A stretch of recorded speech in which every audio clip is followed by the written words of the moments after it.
चलिए भैया नमस्कार प्रणाम। रहो देखा जानी खेत खलिहान ब्लॉग और स्वागत करते हैं रहो लोग इनके इन्हें वीडियो ब्लॉग में। फिलहाल हम मौजूद बानी चावरा चटाई में यानी खेत खलिहान में, और साथ में प्रस्तुत बानी यहाँ के विकास बरसतिया जी, और बहुत ही खास अंदाज में यहाँ के एक गाना सुनावे नहीं, भोजपुरी आइटम सॉन्ग हो गई या लव स्टोरी सॉन्ग हो गई। और यहाँ के बगल में देख रहे बानी चाचा बानी जो उनकी बहुत ही रंगीला मिजाज के बानी। और चली अब बहुत ही वीडियो में इंजॉय हुई। तो सबसे पहले विकास बरसतिया जी से हम पूछे के चाहता नहीं, विकास जी कैसन बानी? बहुत अच्छा बानी जी। चलिए आई हम भोजपुरी गायक विकास बरसतिया जी। बहुत सौभाग्य के बात बा कि हमरा से बहुत दूर से चल के अजय जी आइल बनी जी।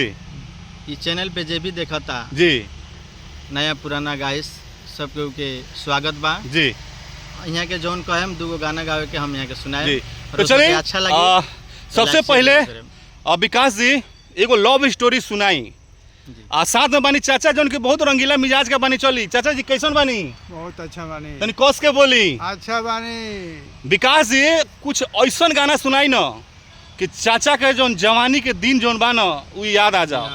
चाचा अपना जवानी में मतलब रंगीन मौसम रहे कि ना? रंगीन मौसम रही, लड़कियों के पटेले रहनी। अरे बहुत लड़की पटोले रही। तो चलिए रोलो देख रोल बनी लो चाचा जन बानी न अपना जवानी में बहुत मौज मस्ती कोइले बानी। तो चलिए विकास जी ऐसा कोनो गाना सुनाई न लव स्टोरी जो उनके चाचा का जवानी याद आ जाओ। चलिए। सोनम दूसरा के दीवाना भइल बा, सोनम दूसरा के दीवाना भइल बा, जे आपन रहे उ बेगाना भइल बा, जे आपन रहे उ बेगाना भइल बा, सोनम दूसरा के दीवाना भइल बा, सोनम दूसरा के दीवाना भइल बा।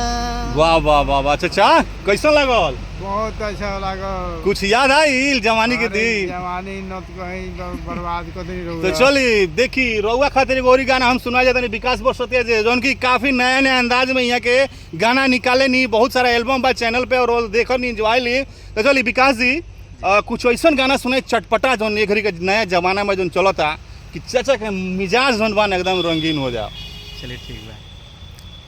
अरे बढ़ता जो बन राजा मरता नटन बा फुलाइल रजऊ, अरे बढ़ता जो बन राजा मरता नटन बा फुलाइल रजऊ, आ चोर चोर फारता जो बनावा जुगाड़ पनियाइल रजऊ, चोर चोर फारता जो बनावा जुगाड़ पनियाइल रजऊ। तो चलिए बहुत बहुत धन्यवाद टाइम निकाल कर वो लोग वीडियो देखनी लो। का कहे के चाहते नहीं लास्ट में विकास बरसतिया जी सबसे पहले का कहे के चाहते नहीं जे भी दर्शक देखता उनके का कहे चाहते नहीं? जे भी दर्शक देखता ओकरा खातिर बहुत बहुत बधाई। और हमार गाना अच्छा लगल होके तो इस चैनल के लाइक करें, सब्सक्राइब करें और एगो कमेंट प्यारा से कमेंट करके बताएं कि हमारे गाना कैसा लगा। चलिए बहुत बहुत धन्यवाद आप लोगों के।